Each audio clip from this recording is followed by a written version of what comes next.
हिमाचल प्रदेश में मल्टीटास्क कार्यकर्ता के लिए आवेदन मांगे जा रहे हैं।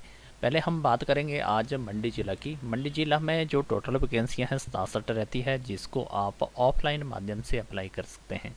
इन वैकेंसी को अप्लाई करने के लिए क्या फॉर्मेलिटी रहती है, क्या क्या डॉक्यूमेंट आप अटैच करेंगे, फॉर्म कहाँ जमा होंगे, किस डिवीज़न में होंगे, टोटल जानकारी आज आपको इस वीडियो में मिलेगी। ये मंडी डिस्ट्रिक्ट की आपको डिटेल बताएंगे। उसके बाद दूसरी जो वीडियो आती है हमारी, वो अलग अलग डिस्ट्रिक्ट वाइज आएगी, जहाँ जहाँ पे ये वैकेंसी निकाली गई है और वहाँ की क्या फॉर्मेलिटी रहेगी, वो अगर आप वहाँ के हैं तो वो वीडियो आप ज़रूर देखें। जनवरी 2026 की ऑप्शनल नोटिफिकेशन है। 67 वैकेंसी रहती है मल्टीटास्क वर्कर की, यानी कि पशु मित्र की। आपको जो सैलरी दी जाएगी, इसमें मेंशन कर दिया है कि 5,000 रुपये आपको सैलरी दी जाएगी, और ये जो सैलरी होगी आपके 4 घंटे के वर्किंग टाइम की आपको पर डे के हिसाब से मिलेगी। तो यहाँ पे डिवीजन वाइज वैकेंसी निकाली गई है और लास्ट डेट अप्लाई करने की 31 जनवरी 2026 शाम 3 बजे तक रहेगी।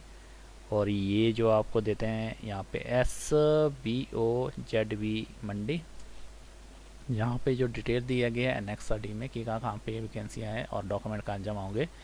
मंडी वाले मंडी में जमा करवाएंगे, और जो सुंदरनगर से तहसील से बिलोंग करते हैं वो तहसील सुंदरनगर में।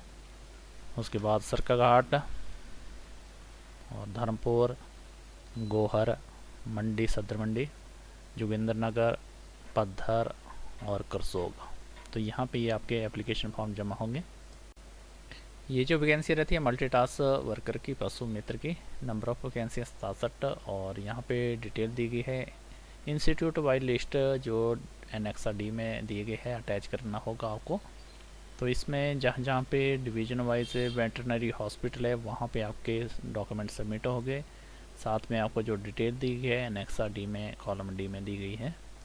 इन वैकेंसी को अप्लाई करने के लिए आपको ग्राम पंचायत अर्बन बॉडी की आपको वेरिफिकेशन रिपोर्ट देनी होगी पशु मित्र के लिए। साथ में आपका बोनाफाइड हिमाचली और आपका फिजिकल फिटनेस और साउंड करेक्टर सर्टिफिकेट भी आपको अटैच करना होगा। इन वैकेंसी को अप्लाई करने के लिए जो क्वालिफिकेशन मांगी गई है 10वीं पास मिनिमम क्वालिफिकेशन रखी है, और इसमें नॉलेज अगर एनिमल हस्बेंड्री एक्टिविटी का नॉलेज है वो भी आप अटैच कर सकते हैं। एज 18 से लेकर 45 वर्ष 31 जनवरी 2026 के आधार पर ली गई है। एबिलिटी क्राइटेरिया स्टेज 1 का रहता है, जिसमें 25 किलोग्राम का वेट मांगा गया है उठाने के लिए। जो 25 किलोग्राम का वेट है आपको 100 मीटर की रेस होगी और 1 मिनट का टाइम रहेगा। साथ में इसके बाद दूसरा जो रहता है स्टेज 2 का, जो आपके डॉक्यूमेंट की वेरिफिकेशन के आधार पे होगा। इन वैकेंसी को अप्लाई करने के लिए जो क्राइटेरिया दिया गया है, यहाँ पे आपका 85 मार्क्स जो रहते हैं मैट्रिक बेस पे रहेंगे, और जो आपकी परसेंटेज यहाँ पे काउंट होगी। इसके बाद जो 4.5 मार्क्स दिए गए हैं, अगर आपके पास गाय और भैंस है तो उसको 4.5 मार्क्स मिलेंगे। हॉर्स और घोड़े के 3.5 मार्क्स, साथ में 100 बर्ड रखे हैं पोल्ट्री फार्म में तो भी 3.5 मार्क्स आपको मिलेंगे।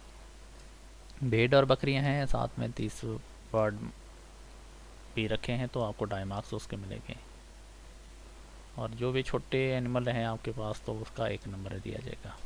इन वैकेंसियों को कोई भी कैंडिडेट अप्लाई कर सकता है, और अगर वहीं पे जहाँ पे वैकेंसी निकाली गई है अगर वहाँ का कैंडिडेट है तो उसका 1 मार्क्स लगेगा। उसके सराउंडेड पंचायत का कैंडिडेट है तो आधा मार्क्स दिया जाएगा, और अदर पंचायत से बिलोंग करते हैं तो कोई मार्क्स नहीं मिलेगा। साथ में SC ST OBC का 1 नंबर है, EWS का BPL का 1.5 नंबर है, डिवोर्सी वूमेन है कोई उसका 1.5 नंबर है, सिंगल डॉटर का 1 है, लैंड होल्डिंग का 2 नंबर है, नॉन एम्प्लॉयज़ का 1.5 नंबर है, NCC NSS स्कॉटलैंड का 1 नंबर है। टोटल जो है आपकी मेरिट बनेगी 100% की 100 नंबर से। इन वैकेंसी को अप्लाई करने के लिए आपके पास जो डॉक्यूमेंट है आपको अटैच करने होंगे। ग्राम पंचायत के द्वारा जो लोकल बॉडी है उनको सर्टिफिकेट लगाना होगा। एजुकेशन का मैट्रिक का लगाना होगा, एज प्रूफ के लिए मैट्रिक का लगाना होगा, Himachali bonafide character certificate category का है, कैटेगरी का BPL और EWS में है तो वो आपको अटैच करना होगा। कोई सिंगल वोमेन है, सिंगल डॉटर है तो उसका सर्टिफिकेट अटैच होना। सिंगल डॉटर का लैंडलेस का फैमिली से बिलोंग करते हैं, लैंडलेस का फैमिली का है आपका सर्टिफिकेट तो उसको अटैच करना होगा। नॉन एम्प्लॉयज़ का NCC स्कॉटलैंड गार्ड का